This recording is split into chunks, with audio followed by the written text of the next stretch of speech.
watching the station covering all of the DMV. This is DC News Now. And thank you for joining us for DC News Now at 4. I'm Mark Hall. Tosin Fakile has the day off. It's a DMV First Warn Day on this Friday. We could see severe weather conditions this evening, and we're taking a live look right outside at your radar. And you can see that the activity is starting to come this way.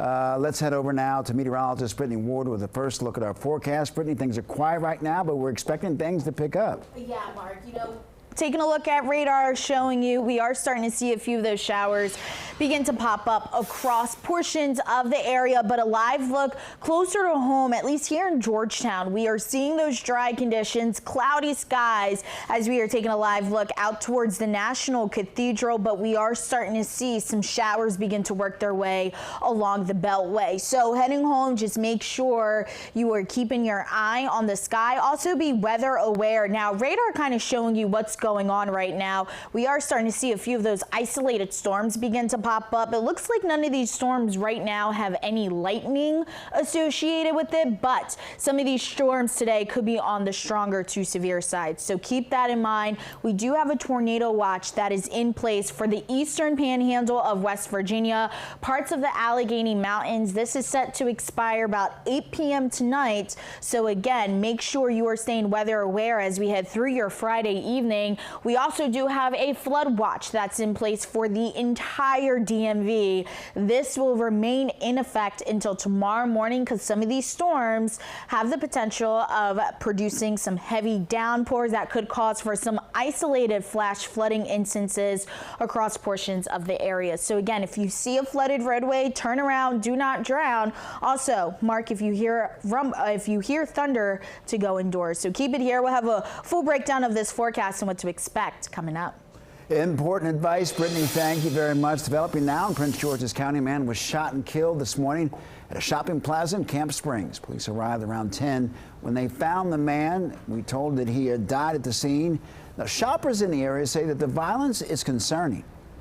It's very sad because their parents, their loved ones, it's tragic here in this area.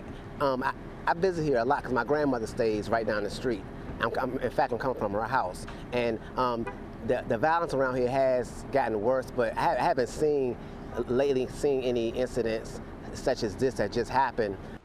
Investigators have not identified the man. Anyone with information is asked to contact police.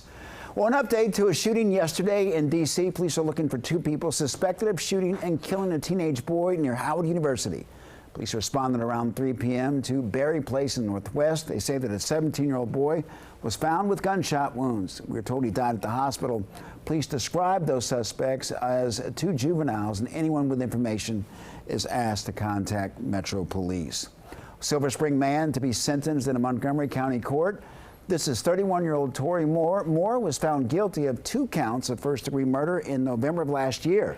A jury convicted him of murdering his girlfriend, 26-year-old Denise Middleton, and her unborn child. Now, this case marked the first conviction for the county for someone to be charged with the murder of a viable fetus. Middleton was 8.5 months pregnant at the time. Well, the surveillance video from about 2 months prior, where Moore was also convicted of first-degree murder for killing a Shell gas station employee. Moore got into a fight with the employee before the shooting. While Montgomery County police searched for Moore, that's when they found Middleton's body in their apartment on Oakleaf Drive. The state's attorney for Montgomery County is set to speak later this afternoon. We're going to have much more coming up on DC News Now at 5. New at Fort Alexandria, a man working for the Defense Intelligence Agency is facing charges of attempting to transmit classified information to a foreign government. The Department of Justice says a 28-year-old Nathan Loch was arrested at an Arlington park. That's according to ARLnow.com. They say that he was there to pass off sensitive records to a foreign government official. That official was an undercover FBI agent. Now, the investigation into Loch began in March after officials received a tip that he had offered to provide classified information to another country. Well, in the district, growing concerns over safety at the Central Detention Facility. A new report finding an urgent need for a new D.C. jail.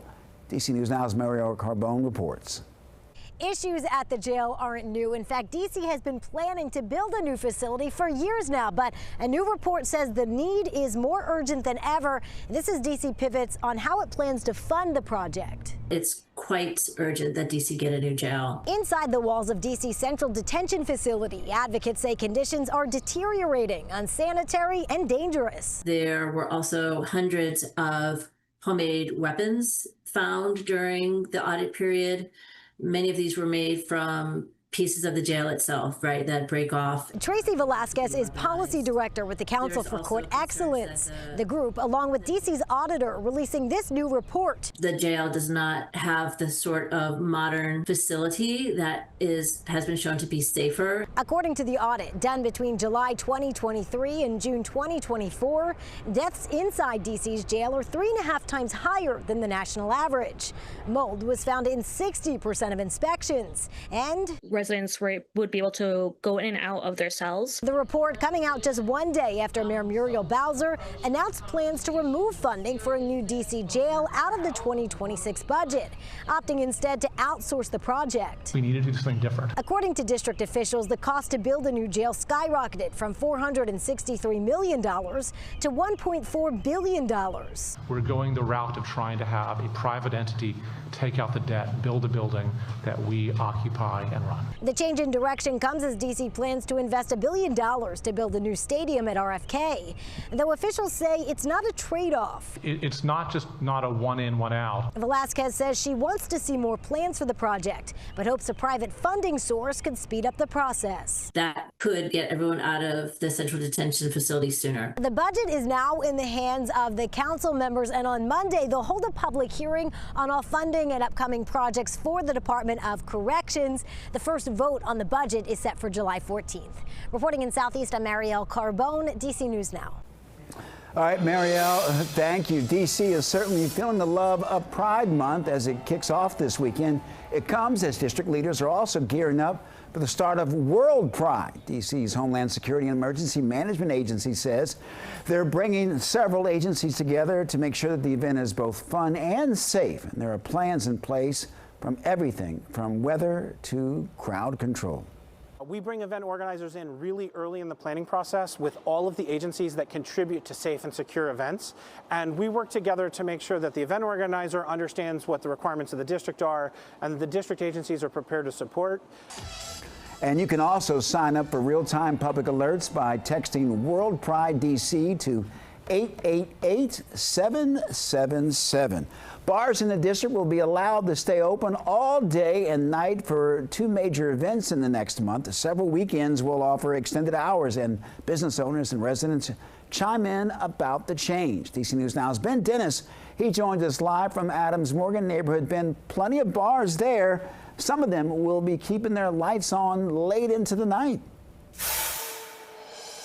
That's right, Mark. DC City Hall says over 70 bars and restaurants got the okay to keep the party going on all night long this weekend, next weekend for World Pride, and then several weekends next month for the FIFA Club World Cup. That includes Pitchers and a league of her own here in Adams Morgan. However, the party will not rage on there all night for them, as many people are already in a deep sleep.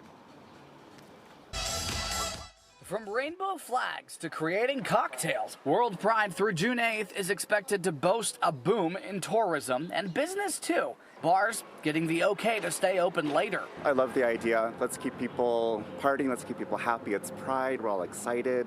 We're inviting the world over into our neighborhoods. We get that extra hour. Dave Peruza's Pitcher Sports Bar and neighboring A League of Her Own are among 70 bars and restaurants allowed to stay open all night long for World Pride and the FIFA World Cup. The stipulation, alcohol sales must end at 4 a.m. You start going around 3 o'clock in the morning, you don't want to leave, some people. And me, I'm old, so I'm done by like 1 o'clock, so I get it. But yeah, I think 4 o'clock was good for security and everything else, and for my staff's like well-being for the week. Like Pitchers, Stephen Rutgers at Crush Dance Bar on U Street will pull the plug on the DJ by 4 o'clock. This is our busiest week of the year, so it allows us to stay open a little longer. We need to give our staff a break. People need a break as well. But that's not stopping others from the party raging on. Nearby Bunker is promoting dance parties all night. I'm looking forward to see the craziness. Do you think it's going to be too crazy if the bars can stay open all night long, cut off liquor at 4? I don't think so. I don't think so. I think they should be. And restaurants and bars that have been greenlit to stay open all night long, they will have to have a permit that is ultimately displayed to customers. We've got a full list of the roster of participating businesses at DCNewsNow.com. And I'm with Morgan, Ben Dennis. Back to you, Mark. All right, Ben, thank you. And for more updates for World Pride and road closures impacting people in the district, head to our website, DCNewsNow.com.